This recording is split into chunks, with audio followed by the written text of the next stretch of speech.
The Shipping Podcast with the UK Chamber of Shipping and Lloyd's List.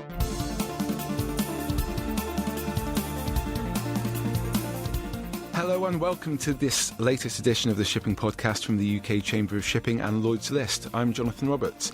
In this edition, we're casting the spotlight onto skills and we'll be asking, what more can be done to increase the number of British seafarers? What is world-class training? How can it be defined and how can it be improved? And what will the impact of new technology be on the training needs of seafarers? Joining me in the studio are Glenys Jackson, Head of the Merchant Navy Training Board, and Alan Graveson, Senior National Secretary of Nautilus International. Welcome to you both. So, with a continued downward trend in the number of British seafarers, what can be done to create more opportunities for British seafarers? Alan Graveson. Well, I think first we've got to start with creating more training opportunities. And in order to ensure that that is the case, we need to actually be able to support those training opportunities. There is a role for government in this. It's just not left to be the companies on their own. Glenys Jackson, we have a system here in the UK. We've got an international audience here. The system's called smart funding.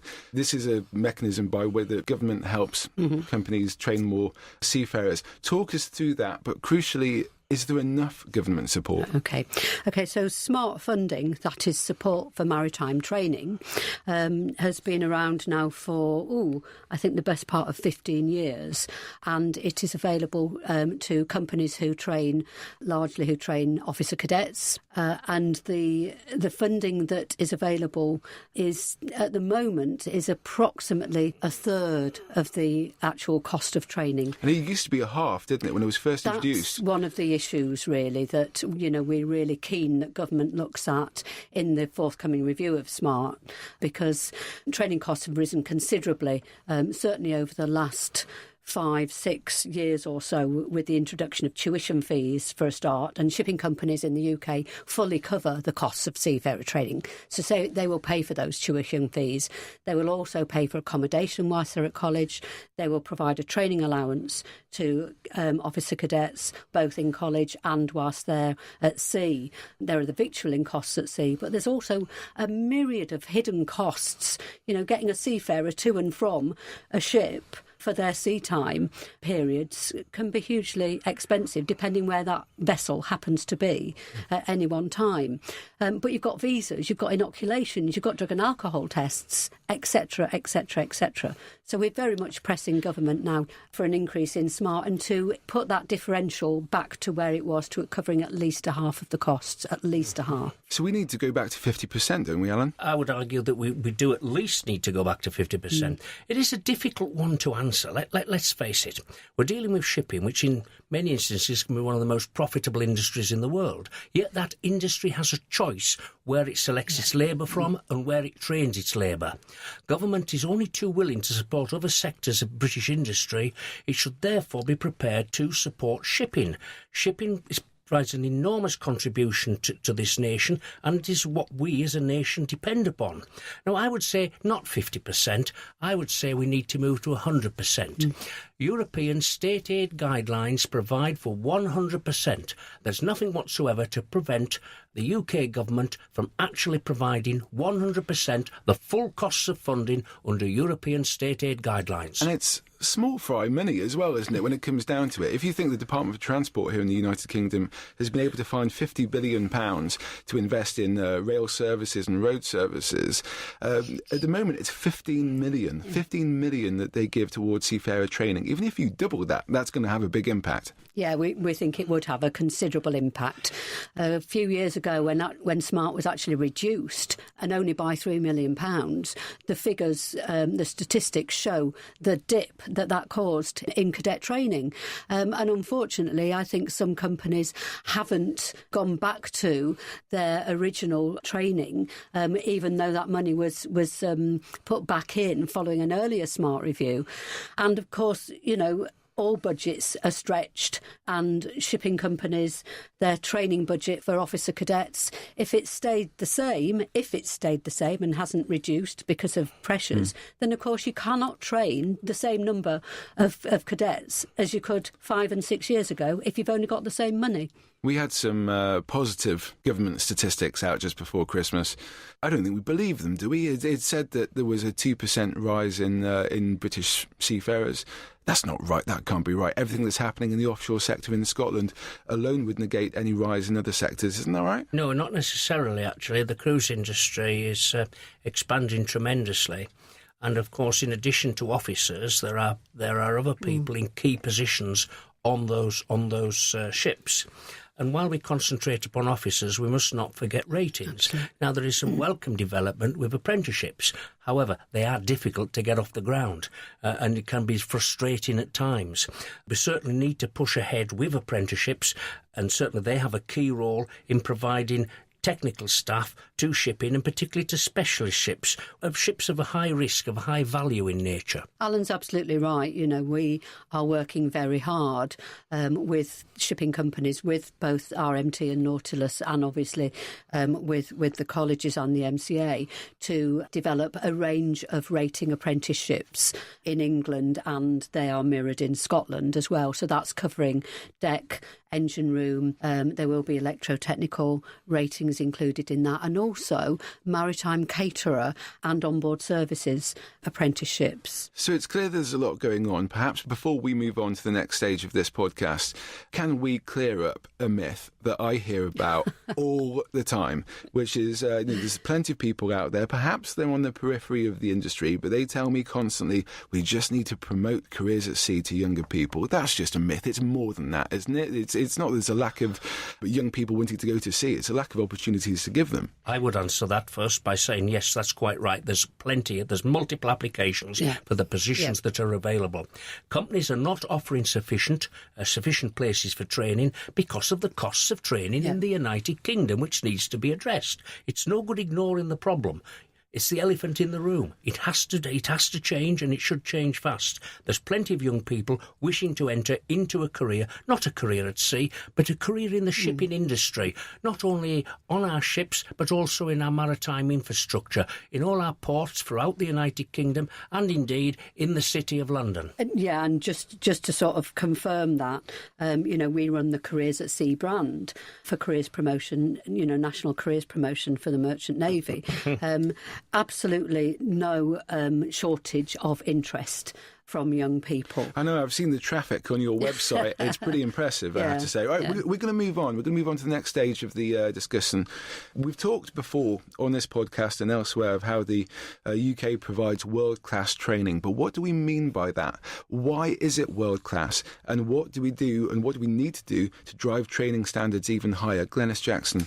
What is world-class training? I think it's training that employers, the industry itself has defined it needs and requires, delivered by expert people in highly reputable establishments that have got excellent equipment and facilities, and delivered to seafarers, delivered to new entrants, delivered to existing seafarers through a variety of teaching and learning methods, because one size doesn't fit all. In the UK, we have got that provision. It can always be improved upon, but we've got an excellent reputation. You've got to have more than a reputation. You've got to have the reality. And I believe we do have that because our training is relevant. We do work very closely with employers, with the industry as a whole. We make sure the training, as much as possible, is under continuous review. We get feedback about it. We look at it being updated and changed as it needs to meet employer needs. Now, you represent an international trade union. Mm-hmm. Do you see UK training as being genuinely world-class when you look elsewhere? Well, let's look at this in a little more detail, shall we?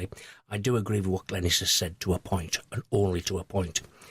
The Merchant Navy Training Board, we devise the courses to meet not only the present but also the future.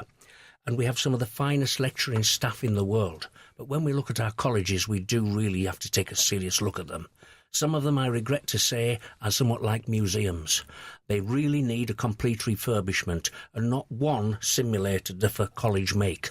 We need massive capital investment in our principal nautical colleges, a concentration in those colleges of new equipment to meet not only today, but the design of ships of tomorrow. Well, as I say, there's well-intention here, but we need capital expenditure, substantial capital expenditure into our college infrastructure, as well as actually supporting the training. And where's that money coming from? Well, that's the question. Where will it come from? We're actually finding now a growth to some extent in private colleges in the United Kingdom. They're just starting to appear, and they're starting to appear because what government is providing is largely inadequate for the present and indeed for the future. They're trying to keep up and they're doing a magnificent job, but regrettably they are failing to do so. In reality, some of the money will come from the industry itself, some will come from individuals, and some will come from government. It has always been three parties paying for this training ultimately. And we've got a great example of what Alan's talking about, I think, with the City of Glasgow College, that this year has reopened a completely new campus on the Riverside site where the original Nautical College used to be. It is state-of-the-art. It's an amazing building.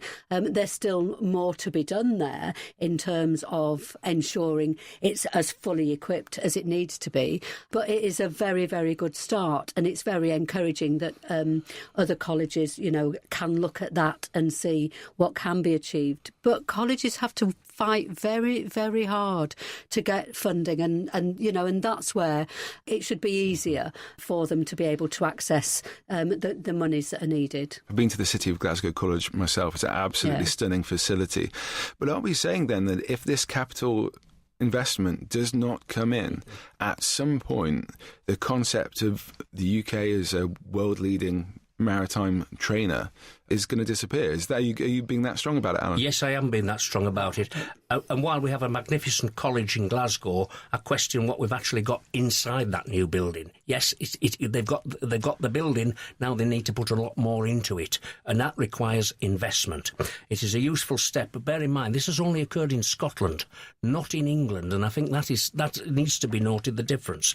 And if I were to look at simulator training and I contrast it with the Netherlands, officer trainees are getting less than a quarter of the experience on simulators in the United Kingdom as they are in the Netherlands. I can see Glenys shaking her head violently. Well, we do have examples. For instance, Fleetwood Nautical Campus.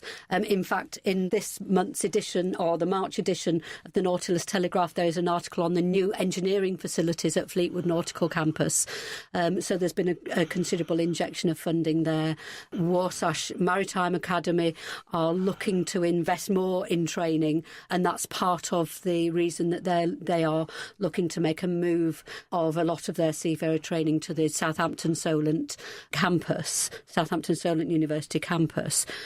South Tyneside have put a lot of money into training facilities in the last few years. And it's not only, Alan's right in terms of simulator training, but simulators aren't the be-all and the end-all. There is simulated training or facilities for simulating training, and that does not have to be a large 360-degree simulator suite. It could be simulated training on a handheld device, and I think we need to be investing in that type of training technology as well as the actual facilities and as well as the equipment.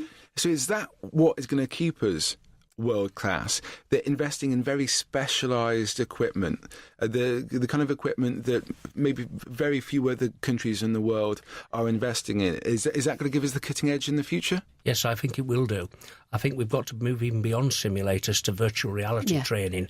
There's great opportunities with that technology, which is not readily adopted around the world, but we can actually start to move ahead. But again, that's going to need considerable investment and also a new mindset amongst the training establishments in its use. I have seen it used in research, and I am extremely very impressed by it.